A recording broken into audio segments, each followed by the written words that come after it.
Hi aspirants, ఈరోజు topic వచ్చేసి తెలుగు మెథడాలజీలో భాషా నైపుణ్యాలు టాపిక్ అనేది డిస్కస్ చేస్తున్నాము.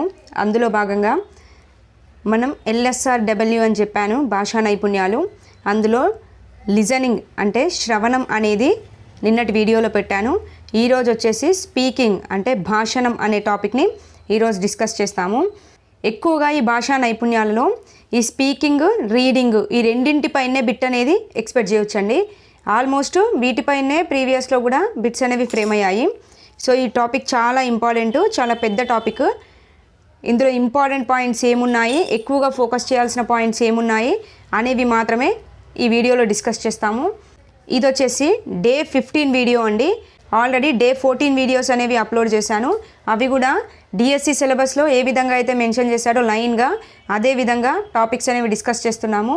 సో చాలా బాగా యూజ్ అవుతాయి, ప్రతి ఎగ్జామ్కి యూజ్ చేసుకోండి. అండ్ ఇంకా ఎవరైనా మన టెలిగ్రామ్ ఛానల్లో జాయిన్ అవ్వని వారు ఉంటే డెఫినెట్గా జాయిన్ అవ్వండి. కింద డిస్క్రిప్షన్లో లింక్ ఇస్తాను, తప్పకుండా ప్రతి ఒక్కరు జాయిన్ అవ్వండి. అండ్ ఇంకోటండి, టెట్ అండ్ డిఎస్సికి సంబంధించి ఏవైనా మీరు క్లాసెస్ చెప్తూ ఉంటే మన ఛానల్లో పోస్ట్ చేసుకోండి. నేను ఆ చాయిస్ కూడా ఇచ్చాను. మీరు పెట్టే కంటెంట్ ఎదుటి పర్సన్కి డెఫినెట్గా యూజ్ అవుతుంది అని మీకు అనిపిస్తే తప్పకుండా మన టెలిగ్రామ్ గ్రూప్లో ఎవరైనా కొత్తగా ఛానల్ స్టార్ట్ చేసిన వారు వీడియోస్ అనేవి అప్లోడ్ చేయండి. మన సబ్స్క్రైబర్స్కి ఎంతో కొంత మీ వీడియోస్ కూడా యూజ్ అవుతాయని అనుకుంటున్నాను. అందుకే ఆప్షన్ కూడా ఇచ్చాను. ఆల్రెడీ ఒకరు పోస్ట్ చేస్తున్నారు మ్యాథ్స్ వీడియోస్. ఎవరికైనా కంటెంట్ నచ్చితే ఆ వీడియోస్ కూడా యూజ్ చేసుకోండి. వీడియోలోకి వెళ్ళే ముందు డెఫినెట్గా ప్రతి ఒక్కరు లైక్ చేయండి అండ్ కుదిరితే హై పాయింట్స్ కూడా ఇవ్వడానికి ట్రై చేయండి. సో ఈరోజు టాపిక్ వచ్చేసి భాషణం. సో ఇక్కడ అందరికీ తెలుసు భాషా నైపుణ్యాలలో రెండవది, ఇది చాలా ఇంపార్టెంట్. ఇదే విధంగా బిట్ ఫ్రేమ్ అవుతుంది. భాషా నైపుణ్యాలలో రెండవది ఏంటి అని అడుగుతాడు. సో భాషణం అనేది రెండవది. ఇది భావ వ్యక్తీకరణకు ఉపయోగించే సాధనం, అంతే కదండి. అసలు భాషణం అంటేనే మాట్లాడడం. మనం మాట్లాడుతున్నాము అంటే అది మనలోని భావాలని వ్యక్తపరుస్తున్నట్టే కదండి. సో భావ వ్యక్తీకరణకు ఉపకరించే సాధనం. అండ్ భాషణం అంటేనే మాట్లాడడం అండ్ వచించడం అండ్ పలకడం, చెప్పడం, ఇలా ఒకరి అభిప్రాయాలను ఎదుటి వ్యక్తికి మాటల రూపంలో వ్యక్తీకరించడాన్ని భాషణం అంటారు. కరెక్టే కదండి. ఇద్దరు పర్సన్స్ ఉన్నారు అంటే ఒక పర్సన్ మాట్లాడుతుంటే ఎదుటి పర్సన్కి అర్థమవుతుంది, ఎంతో కొంత అర్థమవుతుంది. సో అలా అర్థం అవుతుంది అంటే అక్కడ భావ ప్రసారం అనేది జరుగుతుంది కదండి.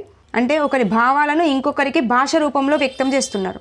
ఓకే, దాన్నే భాషణం అని పిలుస్తారు. అండ్ ఇక్కడ చూడండి, వచ్ అనే సంస్కృత ధాతువు నుండి వచనం, వాక్, వాచికం మొదలగు పదాలు ఏర్పడ్డాయి. ఓకే, సో ఇప్పుడు వచ్ అన్న, వచనం అన్న, వాక్కు అన్న ఏంటండి? వచనం అంటేనే మాట్లాడడం. ఓకే, ఆ మాట్లాడడం అనేది వచ్ అనే సంస్కృత ధాతువు నుండి పుట్టిందండి. ఓకే, అయితే ప్రఖ్యాత భాషా శాస్త్రవేత్త పి గుర్రే అండి, ఇది చాలా ఇంపార్టెంట్. ఇదే విధంగా బిట్ ఫ్రేమ్ అయింది ప్రీవియస్లో కూడా. పి గుర్రే ప్రకారం భాషణాన్ని ప్రభావితం చేసే అంశాలు ఎన్ని అని అడిగాడు. ఎన్నండి? 4 అంశాలు ప్రభావితం చేస్తాయని చెప్పాడు భాషణాన్ని. అదొకటి ధ్వనుల వినియోగం, ఎదుటి వ్యక్తులకు అందించాలనుకున్న సమాచారం, సమాచార వినిమయానికి ఉపయోగించే భాషా రూపం, నెక్స్ట్ వక్తల వ్యక్తిత్వం అండి. ఓకే, వక్త అంటే మాట్లాడే వ్యక్తి యొక్క వ్యక్తిత్వం అన్నట్టు. ఈ 4 అంశాలు కూడా భాషణాన్ని ప్రభావితం చేస్తాయి అని చెప్పేసి పి గుర్రే తెలపడం జరిగింది. నెక్స్ట్ పాయింట్, భాషా బోధన వాచిక చర్యతో ప్రారంభమవుతుంది. ఎస్, కరెక్టే కదండి. వాచిక చర్య అంటేనే మాట్లాడడంతో భాషా బోధన అనేది ప్రారంభమవుతుంది. నెక్స్ట్ వాచిక చర్యకు శిక్షణనిచ్చేటప్పుడు 4 అంశాలకు ప్రాధాన్యతనివ్వాలి. ఓకే, అంటే వాచిక చర్య అంటే మాట్లాడడం, భాషించడం, దానికి శిక్షణనిచ్చేటప్పుడు 4 అంశాలకి ప్రాధాన్యతనివ్వాలి. అవేంటి అంటే ఫస్ట్ నూతన శబ్ద పరిచయం చేయాలి, నెక్స్ట్ విషయ పరిచయం చేయాలి, నెక్స్ట్ ఉచ్చారణ దక్షత చేయాలి, నెక్స్ట్ భావ ప్రకటన కౌశలం అనేది చేయాల్సి ఉంటుంది. ఓకే, ఈ దేనికి? వాచిక చర్యకి శిక్షణనిస్తున్నాం అంటే మాట్లాడడానికి శిక్షణనిచ్చేటప్పుడు ఫస్ట్ నూతన శబ్ద పరిచయం చేయాలి, నెక్స్ట్ విషయాన్ని పరిచయం చేయాలి, ఉచ్చారణ దక్షత అంటే పలకడం అన్నట్టు. ఓకే, ఆ ఉచ్చారణ దక్షత చేయాలి. నెక్స్ట్ భావ ప్రకటన అంటే మన భావాన్ని ప్రకటించడం, ఆ భావ ప్రకటన కౌశలం కూడా చేయాల్సి ఉంటుంది. ఓకే, ఇది నెక్స్ట్, ఇది చాలా ఇంపార్టెంట్. భాషణం యొక్క లక్షణాలు. దీంట్లో నుంచి నెంబర్ ఆఫ్ టైమ్స్ బిట్ అడిగాడండి. చూడండి, భాషణం యొక్క లక్షణాలు 4 రకాలుగా ఉన్నాయి.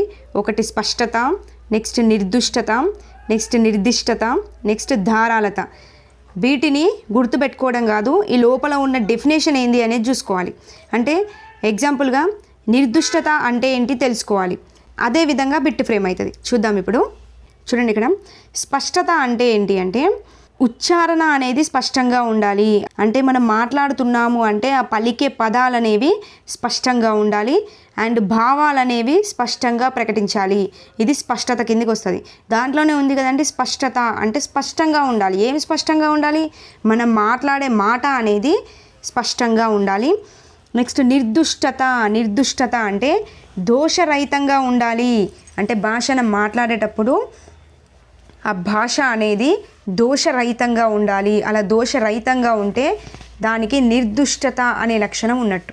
Okay, next నిర్దిష్టత. నిర్దిష్టత అంటే ఖచ్చితంగా ఉండాలి. చూడండి, నిర్దిష్టత నిర్దిష్టత రెండు కొంచెం సిమిలర్గా ఉన్నాయి. సో ప్రీవియస్లో ఇలాగే బిట్ ఫ్రేమ్ అయింది. దోషరహితంగా, భాషణం అనేది దోషరహితంగా ఉండాలి. దీని లక్షణాన్ని గుర్తించండి అని చెప్పేసి ఇస్తాడు. సో ఇప్పుడు దోషరహితంగా ఉండాలి అని చెప్పేసి ఇచ్చేసి కింద ఆప్షన్స్ స్పష్టత, నిర్దుష్టత, నిర్దిష్టత, ధారాళత అని ఇస్తారు. ఏది పెట్టాలండి? దోషరహితంగా ఉండాలి అంటే అది నిర్దుష్టత కిందికి వెళ్ళిపోతుంది. ఓకే, అదే నిర్దిష్టత అంటే ఖచ్చితంగా ఉండాలి. నెక్స్ట్ ధారాళత అంటే ఏంటంటే భాషించేటప్పుడు తడబాటు లేకుండా విషయాన్ని విశ్లేషిస్తూ మాట్లాడాలి. ఓకే, తడబాటు లేకుండా ధారాళంగా మాట్లాడితే అది ధారాళత లక్షణం ఉన్నట్టు. ఓకే, మళ్ళీ చెప్తున్నాను. స్పష్టత అంటే స్పష్టంగా ఉండాలి. ఏంటి? పలికే పదాలు స్పష్టంగా ఉండాలి. నిర్దుష్టత అంటే దోషరహితంగా ఉండాలి. నిర్దిష్టత అంటే ఖచ్చితంగా ఉండాలి. ధారాళత అంటే తడబాటు లేకుండా విషయాన్ని విశ్లేషిస్తూ మాట్లాడాలి. ఓకే, ఇది భాషణం యొక్క లక్షణాలు. ఇందులో ఎక్కువగా ఫోకస్ చేయాల్సిన పాయింట్ ఇది, గుర్తుపెట్టుకోండి. సో ఇవే భాషా లక్షణాల్లో ప్రాథమిక స్థాయిలో ఏ విధంగా ఉండాలి అంటే, ప్రాథమిక స్థాయి అంటే ఏంటి? 1 to 5th క్లాస్. ఈ క్లాస్ పిల్లలకి ఏ విధంగా ఉండాలి భాషణం అంటే స్పష్టంగా మాట్లాడాలి పిల్లలు, అండ్ ఉచ్చారణ దోషాలు లేకుండా మాట్లాడాలి, అండ్ భావ దోషాలు లేకుండా మాట్లాడాలి, అండ్ నిర్దిష్టంగా విషయంపై మాట్లాడాలి. ఓకే, ఇది ప్రాథమిక స్థాయి పిల్లల యొక్క లక్షణాలుగా ఉంటాయి. నెక్స్ట్ వచ్చేసి ప్రాథమికోన్నత స్థాయి పిల్లలు అంటే 6 నుండి 8వ తరగతి పిల్లల వరకు పిల్లలకు సంబంధించి ఏ విధంగా ఉండాలి. వాళ్ళలో భాషా లక్షణాలు ఏ విధంగా ఉండాలి అంటే ధారాళంగా మాట్లాడాలి ఆ స్థాయికి వచ్చేసరికి. నెక్స్ట్ సందర్భోచితంగా మాట్లాడాలి అంటే సిచ్యువేషన్ తగ్గట్టుగా మాట్లాడాలి. సభాకంపం లేకుండా మాట్లాడాలి అంటే ఆందోళన కావచ్చు, నెక్స్ట్ భయం కావచ్చు, వణుకు కావచ్చు, ఇవేవీ లేకుండా మాట్లాడాలి. అలా మాట్లాడితే అది సభాకంపం లేకుండా మాట్లాడడం అన్నట్టు. నెక్స్ట్ సమతుల్యంగా మాట్లాడాలి. నెక్స్ట్ ఊనిక స్వరభేదం పాటిస్తూ మాట్లాడాలి. ఇది చాలా ఇంపార్టెంట్, ప్రీవియస్లో పడింది. ఊనిక స్వరభేదం పాటిస్తూ మాట్లాడాలి అనే లక్షణం ఏ స్థాయిలో కనబడుతుంది అని అడిగాడు. ప్రాథమికోన్నత స్థాయిలో కనబడుతుందండి. ఓకే, ఇది ప్రాథమికోన్నత స్థాయి లక్షణాలు. అదే ఉన్నత స్థాయికి వచ్చేసరికి, అంటే ఉన్నత స్థాయి అంటే ఏ క్లాస్ నుంచి ఏ క్లాస్ వరకు అండి? 9th 10th. ఈ క్లాస్లో ఏ విధంగా ఉండాలి అంటే ఈ స్థాయి వరకు వచ్చేసరికి పిల్లలు భావానికి తగిన భాషను ఉపయోగించాలి. అంటే అక్కడ భావం ఏదైతే ఉందో దానికి సంబంధించిన భాషను ఉపయోగించాలి. నెక్స్ట్ వాచికాభినయం చేయాలి, ఆంగికాభినయంతో మాట్లాడాలి. అంటే అక్కడ ఏ విషయం చెప్పినా అది ఎక్స్ప్రెషన్లో కావచ్చు అండ్ బాడీ పార్ట్స్ ఉపయోగించడంలో కావచ్చు, ఆ విధంగా తెలపాలి. నెక్స్ట్ సామెతలు, నుడికారాలు, జాతీయాలు అవసరమైన సందర్భాల్లో ఉపయోగిస్తూ మాట్లాడాలి. సామెతలు, నుడికారాలు, జాతీయాలు ఉపయోగిస్తున్నారు అంటే అది చిన్నపిల్లలు అయితే ఉపయోగించారు కదండి, హయ్యర్ ఎడ్యుకేషన్ వాళ్ళే ఉపయోగిస్తారు. సో అలా కూడా ఆలోచించి పెట్టచ్చు. నెక్స్ట్ అలంకారికంగా మాట్లాడాలి, విమర్శనాత్మకంగా మాట్లాడాలి, భావానుక్రమంగా మాట్లాడాలి, ప్రభావశీలంగా మాట్లాడాలి. ఓకే, ఇవనేవి ఉన్నత స్థాయి వచ్చేసరికి డెవలప్ అవ్వాలి. నెక్స్ట్ వచ్చేసి భాషణ నైపుణ్యాన్ని పెంపొందించే చర్యలండి. ఇది చాలా ఇంపార్టెంట్. అంటే ప్రాథమిక దశలో కావచ్చు, మాధ్యమిక దశలో, ఉన్నత దశలో ఏ విధంగా భాషణ నైపుణ్యాన్ని పెంపొందించడానికి చర్యలు తీసుకుంటారనేది ఇక్కడ పాయింట్. సో ఇక్కడ ప్రాథమిక దశ అంటే 1 to 5th క్లాసే కదండి. సో చిన్న పిల్లలు, ఆ పిల్లలకు సంబంధించి ఏ విధంగా భాషా నైపుణ్యాన్ని పెంపొందించవచ్చు అనేది ఇక్కడ మనం చూస్తాము. సో ప్రాథమిక దశ వచ్చేసరికి ఫస్ట్ పిల్లలకి భాషణ నైపుణ్యాన్ని పెంపొందించడానికి సంభాషణలు అనేవి చేయాలి. సో చూడండి, సంభాషణల ద్వారా పిల్లల్లో భాషణ నైపుణ్యాన్ని ఎక్కువగా పెంపొందించవచ్చండి. ఇప్పుడు ఎగ్జాంపుల్గా పిల్లలందరికీ ఒక జట్టు కార్యక్రమం అనేది ఇచ్చేసి అందులో ఒక టాపిక్ ఇచ్చేసి ఆ టాపిక్కి సంబంధించి పిల్లలందరినీ ఒక ప్రాజెక్ట్ తయారు చేయండి అని అంటే వాళ్ళందరూ ఏం చేస్తారండి, ఆ గ్రూప్లో డిస్కస్ చేసుకుంటూ ఆ ప్రాజెక్ట్ని రెడీ చేస్తారు. అంటే ఎవరికి తోచిన ఐడియాస్ అనేవి వాళ్ళు ఇచ్చుకుంటూ ప్రాజెక్ట్ అనేది కంప్లీట్ చేస్తారు. అంటే ఇక్కడ ఏమైంది, ఒకరితో ఒకరు పిల్లలు మాట్లాడుకుంటూ ఆ ప్రాజెక్ట్ని కంప్లీట్ చేస్తారు కదండి. అంటే ఇక్కడ భాషణ నైపుణ్యం అనేది పెంపొందించవచ్చు. అదేవిధంగా ఉపాధ్యాయుడు ఏం చేయాలి అంటే ఒక్కొక్క పిల్లవాడిని ఒక 3 to 4 minutes మాట్లాడేటట్టు చేయాలండి ప్రతిరోజు. అంటే అది కూడా ఏ విధంగా చేయొచ్చు అంటే వాళ్ళ ఇంటి చుట్టుపక్కల ఉన్న జంతువులను గురించి ఎక్స్ప్లెయిన్ చేయమనొచ్చు, లేదంటే వాళ్ళ పెరట్లో ఉన్న మొక్కల గురించి చెప్పమనొచ్చు, లేదంటే కొన్ని పండగల గురించి కావచ్చు, వాళ్ళ యొక్క బర్త్డేస్ కావచ్చు, వాళ్ళు వేసిన ట్రిప్స్ కావచ్చు, వాటి గురించి వాళ్ళకి ఏమనిపించింది అనే భావాలను కూడా వ్యక్తం చేయమని చెప్పొచ్చు. దీని ద్వారా ఏం చేస్తారు, పిల్లలు ఎంతో కొంత మాట్లాడడానికి ట్రై చేస్తారు. అంటే దాని ద్వారా పిల్లల్లో భాషా నైపుణ్యాన్ని పెంపొందించవచ్చు. ఓకే, ఈ విధంగా సంభాషణలు అనేవి ప్రాథమిక దశలో భాషా నైపుణ్యాన్ని పెంపొందించడానికి యూజ్ అవుతాయి. నెక్స్ట్ వచ్చేసి బాలగేయాలు. వాళ్ళు చిన్న పిల్లలు కాబట్టి ఎక్కువగా పాట రూపంలో ఉన్న వాటిని వినడానికి అండ్ పాడడానికి ఎక్కువగా ఆసక్తిని చూపిస్తారు. సో ఇక్కడ ఈ బాలగేయాలనే ఏమని పిలుస్తారు అంటే శిశు గీతాలు అని కూడా పిలుస్తారు. సో ఈ బాలగేయాల్లో ఏ విధంగా ఉంటుందండి, శబ్దం అనేది ప్రధానంగా ఉంటుంది. అంటే మళ్ళీ మళ్ళీ పాడడానికి అనువుగా కొన్ని గేయాలు ఉంటాయి. ఎగ్జాంపుల్గా ఇప్పుడు చిన్నపిల్లలకి ఏమేమి చెప్తారండి గేయాలు, చిట్టి చిలుకమ్మ కావచ్చు, లేదంటే రింగు రింగు బిల్ల కావచ్చు, ఇలా కొన్ని గేయాలు ఉంటాయి. అంటే అవి వినడానికి కూడా పిల్లలకి చాలా ఎంజాయ్మెంట్గా అనిపిస్తుంటుంది. సో అలాంటి గేయాల ద్వారా పిల్లల్లో ఈజీగా భాషణ నైపుణ్యాన్ని పెంపొందించడానికి ఛాయిస్ ఉంటుంది. సో ఈ బాలగేయాలు మెయిన్ ఏంటి అంటే అందరికీ తెలిసిన విషయాలే ఉంటాయండి బాలగేయాల్లో. ఓకే, ఏ గేయం తీసుకున్నా అది ప్రతి పిల్లవాడికి తెలిసిన విషయమే ఉంటుంది. సో తెలిసిన విషయం నుండి తెలియని విషయానికి అనే సూత్రాన్ని అనుసరించి ఉంటాయి ఈ బాలగేయాలు. ఓకే, అంటే వాళ్ళ లాంగ్వేజ్లోనే చెప్తాం కాబట్టి అందరికీ తెలిసినవే ఉంటాయి. ఆ తెలిసిన నుండి తెలియని వాటికి అనే సూత్రాన్ని అనుసరించి ఉండేవి ఏంటి అంటే బాలగేయాలు అనేవి ఉంటాయి. ఓకే, సో ఈ బాలగేయాల ద్వారా కూడా పిల్లల్లో భాషా నైపుణ్యాన్ని పెంపొందించవచ్చు. నెక్స్ట్ వచ్చేసి అభినయ గేయాలు. చూడండి, గేయం అంటేనే నార్మల్గా పాడుతూ నేర్చుకోవచ్చు అండ్ అదేవిధంగా అభినయం చేస్తూ కూడా నేర్చుకోవచ్చు. పిల్లలు ఎక్కువగా అభినయం చేస్తూ నేర్చుకున్న దానికే ఎక్కువగా ఇంపార్టెన్స్ ఇస్తారండి. సో ఇలా అభినయాన్ని జోడిస్తూ లయబద్ధంగా పాడే గేయాలను ఏమని పిలుస్తారు, అభినయ గేయాలు అని పిలుస్తారు. సో దీంట్లో మాట్లాడడంతో పాటు అంటే పాడడంతో పాటుగా ఆంగికాభినయం కూడా చేస్తూ పాడతారు. ఇలాంటి గేయాలను ఏమని పిలుస్తారు, అభినయ గేయాలు అని పిలవడం జరుగుతుంది. సో ఇలా అభినయం చేస్తూ పాడడం వల్ల విద్యార్థుల్లో ఆనందం కలుగుతుంది, అదేవిధంగా ఆసక్తి కూడా కలుగుతుందండి. దీనితో పిల్లలు ఇంకా ఎక్కువగా నేర్చుకోవడానికి ఛాయిస్ ఉంటుంది అండ్ అదేవిధంగా వాళ్ళలో భాషా నైపుణ్యాన్ని కూడా పెంపొందించవచ్చు. ఎందుకంటే పదే పదే పాడుతుంటారు కాబట్టి వాళ్ళలో భాషా నైపుణ్యాన్ని ఈజీగా పెంపొందించవచ్చు. ఓకే, నెక్స్ట్ వచ్చేసి కథాకథనం. చూడండి, ఇక్కడ కథ వేరు, కథాకథనం వేరండి. ఇప్పుడు కథ అంటే జస్ట్ ఉపాధ్యాయుడు ఒక కథ చెప్తూ ఉంటే పిల్లలందరూ వింటూ ఉంటారు, దాన్ని కథ అంటారు.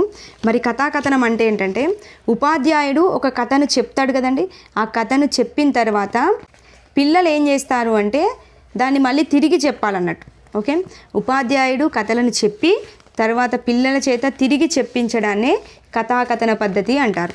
ఇలా పిల్లలు తిరిగి చెప్తుంటారు కాబట్టి అలా తిరిగి చెప్పడం వల్ల ఏమవుతుంది, విద్యార్థుల్లో భాషణ నైపుణ్యం పెంపొందుతుంది, అదేవిధంగా కథన శక్తి అనేది పెంపొందుతుంది అండ్ కల్పన శక్తి అనేది పెంపొందుతుంది, అదేవిధంగా సృజనాత్మకత శక్తి కూడా పెంపొందుతుంది. అంటే క్రియేటివిటీతో కూడా మళ్ళీ ఆ కథని డిఫరెంట్ వేలో కూడా చెప్తుంటారు.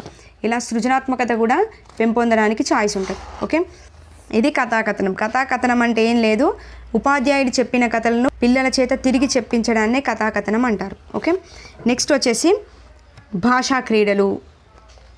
చూడండి, ఈ భాషా క్రీడల ద్వారా కూడా పిల్లల్లో భాషణ నైపుణ్యాన్ని పెంపొందించవచ్చు. అంటే అంత్యాక్షరి క్రీడలు కావచ్చు, నెక్స్ట్ పద క్రీడలు కావచ్చు, వాక్య క్రీడలు కావచ్చు, పదకేలి కావచ్చు, ఇవన్నీ కూడా భాషా క్రీడలకు సంబంధించిన ఆటలు. వీటి ద్వారా కూడా భాషణ నైపుణ్యాలు పెంపొందుతాయి. నెక్స్ట్ వచ్చేసి స్వాగతం అండి.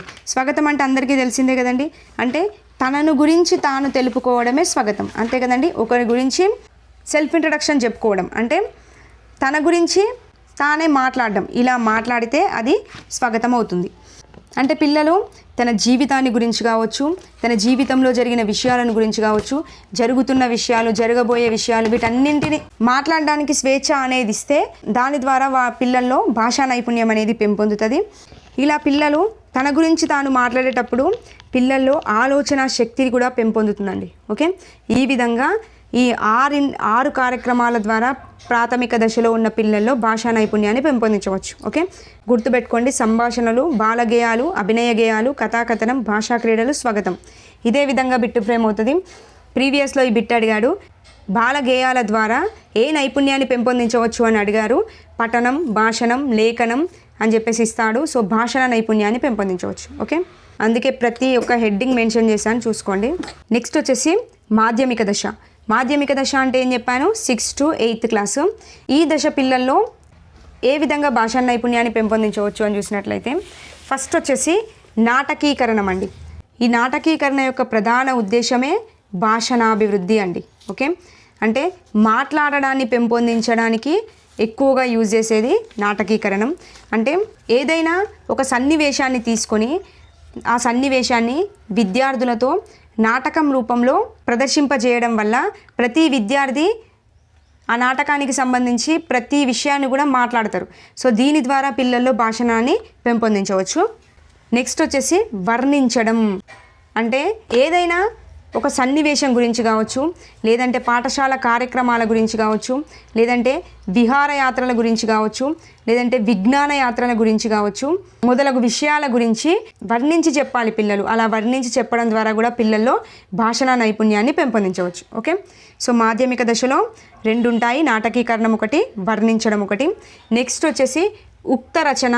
ఇది చాలా ఇంపార్టెంట్, చూసుకోండి.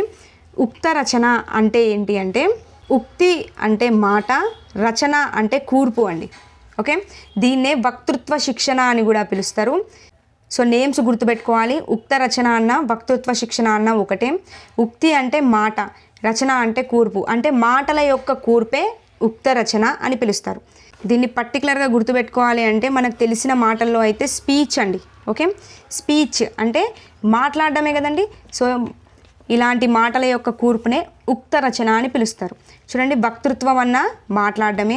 అంటే ఉక్త రచన యొక్క డెఫినేషన్ ఏంది అంటే ఏదైనా ఒక అంశంపై కనీసం 2-3 నిమిషాల పాటు ఎలాంటి తడబాటు లేకుండా సొంత వాక్యాల్లో ధారాళంగా మాట్లాడడాన్నే వక్తృత్వం లేదా ఉక్త రచన అని పిలుస్తారు. ఎగ్జాంపుల్గా చూసినట్లయితే మనం స్కూల్ డేస్లో కావచ్చు, కాలేజ్ డేస్లో కావచ్చు చూస్తే స్పీచ్ అనేది ప్రతి అకేషన్లో పెడుతుండే. ఓకే, ఎగ్జాంపుల్గా ఇండిపెండెన్స్ డే జరిగిందండి. సో ఇండిపెండెన్స్ డే రోజు కంపల్సరిగా స్పీచ్ ప్రోగ్రామ్ అనేది ఉంటుంది. అంటే అక్కడ ఇండిపెండెన్స్ డేకి సంబంధించి ఫస్ట్ ఒక టాపిక్ని ప్రిపేర్ అవుతాం. ఆ టాపిక్ని ప్రిపేర్ అయ్యి ఆ టాపిక్ పైన ఎటువంటి తడబాటు లేకుండా కనీసం ఒక 5 to 10 minutes అయినా మనం మాట్లాడతామండి. ఓకే, ఇలా ఎలాంటి తడబాటు లేకుండా 5 to 10 minutes లేదా 2 నుండి 3 నిమిషాల పాటు ధారాళంగా మాట్లాడడాన్నే ఉక్త రచన లేదా వక్తృత్వం లేదా స్పీచ్ అని పిలుస్తారు. ఓకే, నెక్స్ట్ ఈ వక్తృత్వ పోటీల వల్ల మరి ఏమవుతుంది, విద్యార్థుల్లో భాషణాభివృద్ధితో పాటు ఆనందము, ఉత్సాహము, స్వయం కృషి, ఆత్మవిశ్వాసం, నాయకత్వ లక్షణాలు అనేవి పెంపొందుతాయి. చూడండి, ఒక పర్సన్ స్పీచ్ ఇస్తున్నాడు అంటే కంపల్సరిగా వాక్ చాతుర్యం అనేది పెరుగుతుంది అతనిలో. అండ్ స్టేజ్ ఫియర్ కూడా అతనికి తగ్గిపోతుంది. అండ్ అతనికి కాన్ఫిడెన్స్ కూడా వస్తుందండి. ఓకే, ఇది నెక్స్ట్ ఉపన్యాసానికి ప్రారంభం ఉంటుంది, వ్యాప్తి ఉంటుంది, అండ్ ముగింపు కూడా ఆహ్లాదంగా ఉంటుంది. నెక్స్ట్ చూడండి కింద పాయింట్, ఒక విధంగా సద్యోభాషణం ఉక్త రచనకు చెందింది. మరి సద్యోభాషణం అంటే ఏంటి అంటే సహచరులతో మాట్లాడడం అండి. ఓకే, సహచరులతో అంటే తోటి వారితో మాట్లాడడం కావచ్చు, పెద్దవారితో మాట్లాడడం కావచ్చు, ఇవన్నీ కూడా సద్యోభాషణం కిందికి వెళ్ళిపోతాయి. ఇదే విధంగా అడుగుతాడు, సద్యోభాషణం అనేది దేని కిందికి వస్తుంది అని అంటే ఉక్త రచన కిందికి వస్తుంది, అంటే భాషణ నైపుణ్యాల కిందికి వస్తుంది. ఓకే, ఇది ఉక్త రచనకు సంబంధించి. ఓకే, నెక్స్ట్ వచ్చేసి ఉన్నత దశ. ఉన్నత దశలో భాష నైపుణ్యాన్ని ఏ విధంగా పెంపొందించవచ్చు అంటే పొడుపు కథల ద్వారా, చిక్కు ప్రశ్నల ద్వారా అండ్ సాహిత్య సమావేశాలు, చర్చా గోష్ఠుల ద్వారా ఉన్నత దశలో భాషా నైపుణ్యాన్ని పెంపొందించవచ్చు. ఓకే, ఇప్పుడు చెప్పిన పాయింట్స్ అన్నీ ఇంపార్టెంటే, కంపల్సరీగా గుర్తుపెట్టుకోండి. నెక్స్ట్ వచ్చేసి ఇది కూడా చాలా ఇంపార్టెంట్ భాషా నైపుణ్యాలలో, భాషా ప్రయోగశాల.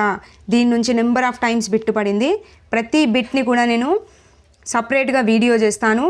ఈ భాషా నైపుణ్యాలకు సంబంధించి ఒక 8 to 10 బిట్స్ ఉన్నాయి ప్రీవియస్లో వచ్చినవి, బట్ అన్నింటినీ కూడా అక్కడ యాడ్ చేస్తాను, చూసుకోండి. భాషా ప్రయోగశాల అంటే ఏంటంటే ఇది మాతృభాష కానీ మరొక భాషను నేర్చుకునే వారికి ఉపయోగపడుతుంది. అంటే ఇప్పుడు మన తెలుగు, సో ఇప్పుడు వేరే భాష ఏదైనా నేర్చుకోవాలి అంటే దానికి ఉపయోగపడేది భాషా ప్రయోగశాల అండి. ఓకే, సో ఈ భాషను ప్రయోగపూర్వకంగా నేర్పించడానికి ఉపకరించేదే భాషా ప్రయోగశాల. ఓకే, ప్రయోగపూర్వకంగా నేర్చుకోవడానికి ఉపకరించేదే భాషా ప్రయోగశాల. ఈ భాషా ప్రయోగశాల వల్ల పెంపొందే నైపుణ్యాలు ఏవి అంటే శ్రవణం, భాషణం అనేవి పెంపొందుతాయి. ఓకే, అంటే ఇప్పుడు ఇక్కడ భాషా ప్రయోగశాల అంటే ఏంటి, మాతృభాష కాని వారు వేరొక భాషను నేర్చుకోవాలి, ఆ భాషను నేర్చుకోవడానికి ఉపయోగపడేదే భాషా ప్రయోగశాల. సో ఇప్పుడు వేరొక భాషను నేర్చుకుంటున్నాము అంటే కంపల్సరీగా మనం ఫస్ట్ ఆ భాషని వింటాం, కాబట్టి శ్రవణం అనేది పెంపొందుతుంది. అదేవిధంగా ఆ భాషని విన్న తర్వాత మాట్లాడుతాం, కాబట్టి భాషణం అనేది పెంపొందుతుంది. ఓకే, ఈ విధంగా థింక్ చేసి పెట్టాలి బిట్టు. సో ఇలాగే పడుతుంది. భాషా ప్రయోగశాల వల్ల పెంపొందే నైపుణ్యాలు ఏవి అంటే ఫస్ట్ వింటాం కాబట్టి శ్రవణం, నెక్స్ట్ మాట్లాడతాం కాబట్టి భాషణం. ఈ 2 భాషా నైపుణ్యాలను పెంపొందించవచ్చు. ఓకే, గుర్తుపెట్టుకోండి పాయింట్స్. సో ఇక్కడ ఈ భాషా ప్రయోగశాలలో విభాగాలు 3 రకాలుగా ఉంటాయండి. అవి ఏంటి అంటే ఒకటి వినే బూతు, నెక్స్ట్ వచ్చేసి సలహాదారు గది, దీన్నే ద కన్సోల్ అని పిలుస్తారు. నెక్స్ట్ వచ్చేసి కంట్రోల్ గది. ఓకే, ఈ 3 భాషా ప్రయోగశాల విభాగాలు. సో ఫస్ట్ వన్ వినే బూతు గురించి చూద్దాము. దీంట్లో ఉన్న పాయింట్స్ కూడా గుర్తుపెట్టుకోవాలా అంటే కంపల్సరీ గుర్తుపెట్టుకోవాలి. చూడండి, వినే బూతు. సో ఇందులో ఏ విధంగా ఉంటుంది అని అంటే ఒక్కో ప్రయోగశాలలో 20 మంది విద్యార్థులు ఒకేసారి అభ్యాసాలని కొనసాగించడానికి వీలుండే బూతు. ఓకే, ఒకటేసారి 20 మంది విద్యార్థులు కూడా నేర్చుకోవడానికి అనుకూలంగా ఉండే బూత్ ఇది. అండ్ ఒక్కో విద్యార్థికి ఒక్కో వినికిడి బూత్ అనేది ఉంటుంది, అంటే సపరేట్గా ఎవరిది వారికి ఉంటుంది. అండ్ విద్యార్థికి అవసరమైనప్పుడు టేపును కంట్రోల్ రూమ్ నుంచి నేరుగా వినడానికి, తన మాటలను రికార్డు చేయడానికి, తాను వినే రికార్డును ఆపి వెనక్కి తిప్పి మళ్ళీ వినేందుకు అవసరమైన స్విచ్లు ఉంటాయి. ఓకే, అంటే ఒక విద్యార్థి ఉన్నాడు, అతనికి ఏ భాషకు సంబంధించిన టాపిక్ కావాలో ఆ టాపిక్ అనేది అతను నేరుగా వినొచ్చు. అండ్ అదేవిధంగా దాన్ని అతను రిపీట్ చేసి రికార్డ్ చేసుకోవచ్చు. అండ్ అదేవిధంగా ఆ రికార్డ్ని ఆపి మళ్ళీ రివర్స్ వెళ్ళి చూస్తాం కదండి, మనం కూడా ఏదైనా వీడియో అర్థం కాకపోతే రివర్స్గా వెళ్ళి చూస్తాం. అదేవిధంగా కూడా రివర్స్గా వెళ్ళి ఆ రికార్డుని వినడానికి అవసరమైన స్విచ్లు అన్నీ కూడా ఈ వినే బూత్లో ఉంటాయి. అండ్ ప్రతి విద్యార్థి కోసం నిర్ణయించిన ఈ గది వేరే ఎవరి సహాయం లేకుండా తనంతట తాను నేర్చుకోవడానికి ఏర్పాట్లు కూడా ఉంటాయి. ఓకే, ఇది వినే బూత్. గుర్తుపెట్టుకోండి పాయింట్స్. నెక్స్ట్ వచ్చేసి సలహాదారు గది, దీన్నే ద కన్సోల్ అని పిలుస్తారు. ప్రీవియస్లో ఈ బిట్టుబడింది. సలహాదారు గది అనేది దేనికి సంబంధించింది అని అడిగారు. భాషా నైపుణ్యాన్ని పెంపొందించడానికి ఉపయోగించే భాషా ప్రయోగశాలకు సంబంధించింది. ఓకే, దీన్నే ద కన్సోల్ అని పిలుస్తారు. సలహాదారు కూర్చొని విద్యార్థులతో నేరుగా మాట్లాడడానికి కావలసిన ఫోన్ సౌకర్యం ఉంటుంది. ఓకే, ఇక్కడ అక్కడే ఉంది కదండి సలహాదారు గది అంటే సలహాదారులు అంటే అడ్వైస్ ఇచ్చేవారు, వాళ్ళు నేరుగా కూర్చొని విద్యార్థులతో మాట్లాడడానికి అవకాశం అనేది ఉంటుంది. అండ్ వేరు వినే బూతులలో కూర్చొని అభ్యాసాలు చేసే విద్యార్థులకు అండ్ కోరిన టేపులు వినిపించడానికి స్విచ్ ఉండే గది. ఓకే, ఇందాక మనం బూతులను చూసాము, ఒక్కొక్కరికి ఒక్కొక్క బూతు కూడా ఉంటుంది అని చెప్పేసి చూసాము. సో ఇలా వేరు వినే బూతులలో కూర్చొని విద్యార్థులు ఏ టాపిక్ నేర్చుకోవాలనుకుంటున్నారో ఆ టాపిక్కి సంబంధించిన రికార్డును కూడా వినడానికి అవకాశం ఉండే స్విచ్ అనేది ఈ గదిలో ఉంటుంది. అండ్ తాను కోరిన విద్యార్థితోనే నేరుగా మాట్లాడడానికి ఇంటర్కమ్ అనేది ఉంటుంది. చూడండి, ఇంటర్కమ్ అంటే ఏంటి అంటే ఇక్కడ సలహాదారుడు తాను కోరిన ఒక విద్యార్థితోనే నేరుగా మాట్లాడడానికి అవకాశం ఉండడాన్ని ఇంటర్కమ్ అంటారండి. ఓకే, నెక్స్ట్ అందరినీ ఉద్దేశించి సూచనలు ఇవ్వడానికి, ఏదైనా అంశం వివరించడానికి, ప్రకటన చేయడానికి వీలుండే అన్ని స్విచ్లు కూడా ఉండేది కన్సోల్ అంటే సలహాదారుని గదిలోనే ఉంటాయి. ఓకే, ఇదే విధంగా బిట్ అడుగుతాడు. అందరికీ ఉద్దేశించి సూచనలు ఇవ్వడానికి, ఏదైనా అంశాన్ని వివరించడానికి, ప్రకటన చేయడానికి వీలుండే అన్ని స్విచ్లు ఎందులో ఉంటాయి అని అడుగుతాడు. అడిగేసి ఒకటి వినే బూతులో ఉంటాయి, సలహాదారుని గదిలో ఉంటాయి, ఇంకోటి ఏంటి కంట్రోల్ రూమ్లో ఉంటాయి అని అడుగుతాడు. ఎందులో ఉంటాయండి? సలహాదారుని గది కన్సోల్లో ఉంటాయి. ఓకే, ఇది ప్రీవియస్ డిఎస్సిలో పడిందండి, బిట్టు చూసుకోండి. చూడండి, కంట్రోల్ గదిలో ఏముంటాయి అంటే ప్రధాన టేపులు ఉంటాయి, రికార్డు చేసే రికార్డరు, విద్యార్థులు కోరిన టేపుల్ని వినిపించే యంత్రాలు అనేవి, ఇవన్నీ ఉండే గది ఏది అంటే కంట్రోల్ గది. ఓకే, ఈ 3 పాయింట్స్ ఇంపార్టెంట్, చాలా గుర్తుపెట్టుకోండి. నెక్స్ట్ వచ్చేసి ఇక్కడ ఈ టాపిక్ కూడా చాలా ఇంపార్టెంట్, దీంట్లో నుంచి కూడా బిట్ ఎక్స్పెక్ట్ చేయవచ్చు. భాషణం యొక్క దోషాలు. ఓకే, ఇందులో భాషా ప్రయోగశాల ఒకటి, భాషణం దోషాలు ఒకటి, క్లారిటీ గుర్తుపెట్టుకోండి. సో ఇందులో 3 ఉంటాయి: భావదోషాలు, నెక్స్ట్ భాషా దోషాలు, ఉచ్చారణ దోషాలు. భావదోషాలు అంటే ఏంది? ఏదైనా ఒక టాపిక్కి సంబంధించి మాట్లాడేటప్పుడు ఆ భావాలకు సంబంధించి ఏవైనా దోషాలు ఏర్పడితే దాన్ని భావదోషాలు అంటారు. భాషా దోషాలు అంటే లాంగ్వేజ్కి సంబంధించిన దోషాలు. ఉచ్చారణ దోషాలు అంటే మాట్లాడడంలో దోషాలు. ఓకే, సో ఇందులో మనం మెయిన్గా చూసుకోవాల్సింది ఉచ్చారణ దోషాలండి. సో ఉచ్చారణ దోషాలు వచ్చేసి ప్రధానంగా 5 రకాలుగా ఉంటాయి. దాంట్లో ఫస్ట్ వన్ వచ్చేసి వేగోచ్చారణ దోషం. ఓకే, ఇవి చాలా ఇంపార్టెంట్, ప్రతి ఒక్క డెఫినేషన్ గుర్తుపెట్టుకోవాలి. వేగోచ్చారణ దోషం, ఈ దోషానికి ప్రధాన కారణం ఏంటి అంటే భయం అండి. చూడండి, వేగోచ్చారణ అంటే వేగంగా మాట్లాడడం, అంటే తాము మాట్లాడే విషయంపై సరైన అవగాహన, ఆత్మవిశ్వాసం లేకపోవడం. అంటే ఒక టాపిక్ గురించి సరైన అవగాహన అనేది లేకపోతే అతను సరిగా మాట్లాడలేడు, స్పీడ్గా మాట్లాడుకుంటూ వెళ్ళిపోతాడు. ఓకే, అంటే ఎదుటి పర్సన్ వినలేనంత వేగంగా మాట్లాడడాన్నే వేగోచ్చారణ దోషం అంటారు. అంటే వేగంగా మాట్లాడుతున్నాడు, స్పీడ్గా మాట్లాడుకుంటూ వెళ్ళిపోతున్నాడు అంటే అక్కడ అతనికి ఆ మాట్లాడే విషయం పైన అవగాహన లేకపోవడం వల్ల అండ్ భయం అనేది ఉండడం వల్ల ఇలా స్పీడ్గా మాట్లాడతారు. దీన్నే వేగోచ్చారణ దోషం అని పిలుస్తారు. నెక్స్ట్ రెండో దోషం ఏంటి అంటే సమవేగ రాహిత్యం. చూడండి, సమవేగ రాహిత్యం దాంట్లోనే ఉంటుంది, అంటే సమానంగా వేగం లేకపోవడం. చూడండి, మాట్లాడేటప్పుడు మొదట ఏం చేస్తారంటే నెమ్మదిగా మొదలు పెడతాడు, పోను వేగం ఎక్కువ చేసి చివరలో అస్పష్టంగా అర్ధరహితంగా మాట్లాడతాడు. చూడండి, సమవేగం అంటే సమానంగా వేగాన్ని అనుసరించకుండా స్పీడ్గా వెళ్ళిపోవడం. అంటే మాట్లాడేటప్పుడు మొదటగా నెమ్మదిగా మొదలుపెట్టేసి పోను వేగం ఎక్కువ చేసి చివరిలో అస్పష్టంగా అర్ధరహితంగా మాట్లాడితే అది సమవేగ రాహిత్యం అని పిలుస్తారు. ఓకే, ఈ ఉచ్చారణ దోషాల్లో మూడవది ఏంటి అంటే సమస్వర రాహిత్యం అండి. అంటే సమానంగా, స్వరం అంటే మాట్లాడడమే కదండి, మాట్లాడేటప్పుడు మొదట బాగా వినపడేటట్లు మాట్లాడతాడు, అలా ప్రారంభించి చివరికి పోయేసరికి వినేవారికి వినపడకుండా స్వరాన్ని తగ్గించి మాట్లాడడం. ఓకే, అంటే స్వరాన్ని తగ్గించి మాట్లాడతాడు. ఫస్ట్ మాట్లాడేటప్పుడు అందరికీ మంచిగా వినపడేటట్టు మాట్లాడతాడు, చివరికి పోయేసరికి ఏం చేస్తాడు, ఆ స్వరం మొత్తం తగ్గించి ఎవరికి వినపడకుండా మాట్లాడతాడు. ఇలా మాట్లాడితే అది సమస్వర రాహిత్యం అని పిలుస్తారు. ఓకే, స్వరాన్ని తగ్గించి మాట్లాడితే సమస్వర రాహిత్యం. నెక్స్ట్ వచ్చేసి ధారాళంగా మాట్లాడలేకపోవడం. అంటే వక్తకు అంటే మాట్లాడే వ్యక్తికి భావాలనేవి ఒకదాని వెంట మరొకటి స్ఫురించకపోవడం, అంటే గుర్తుకు రాకపోవడం, వాటిని వ్యక్తీకరించడానికి తగిన భాష, పద సముదాయం, ఇది జ్ఞప్తికి అండి, జ్ఞప్తికి రాకపోవడం ఈ దోషానికి కారణం. ఓకే, అంటే ధారాళంగా మాట్లాడలేకపోవడం అంటే అసలు ఎలాంటి తడబాటు లేకుండా కరెక్ట్గా మాట్లాడడం అన్నట్టు. అలా ఎందుకు మాట్లాడలేకపోతున్నాడు అంటే అసలు ఏం మాట్లాడాలి, నెక్స్ట్ ఏం పాయింట్ మాట్లాడాలి, నెక్స్ట్ ఏ పాయింట్ అలా అతని క్లారిటీ లేకపోవడం వల్ల ధారాళంగా మాట్లాడలేకపోతాడు. ఓకే, ఇది కూడా ఒక ఉచ్చారణ లోపం. నెక్స్ట్ వచ్చేసి ధ్వనులను తారుమారు చేసే దోషాలు. ధ్వనుల మార్పులు ఉన్న వర్ణాలు పోవడమో లేదా కొత్త వర్ణాలు చేరడమో జరుగుతుంది. ఈ టాపిక్ నేను ప్రీవియస్ వీడియోలో కూడా ఎక్స్ప్లెనేషన్ ఇచ్చాను.